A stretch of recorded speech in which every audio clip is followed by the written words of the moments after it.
Sabi ni ma'am, true yan ma'am, bawal pa sa Freggy na di manganganak. May nag-ask na yan dati sa akin kung pwede siya. Nag-go-glow kasi ako sa Primrose. I have psoriasis. Diyan kumalma psoriasis ko. Huy, grabe naman tong Primrose oil na to, guys. Eto kasi is nireseta sa akin for my dysmenorrhea. Not knowing na sobrang dami pala nitong health benefits.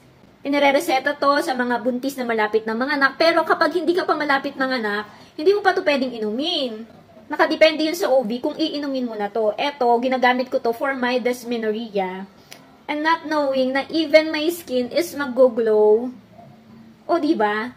Kasi, nirereseta rin po ito sa meron mga symptoms na ng premenopausal. Like, yung skin nila is nagda-dry na. Nakakatulong nga po ito kung meron kang skin dryness. And si ma'am nga po, yung psoriasis niya is eto po yung nakatulong. O, diba? Sobrang ganda talaga nito ni Evening Primrose Oil. Kung meron kang dysmenorrhea, hormonal imbalance, premenopausal symptoms like hot flashes, mood swing, vaginal dryness, skin dryness, sleep problem, joint and muscle ache.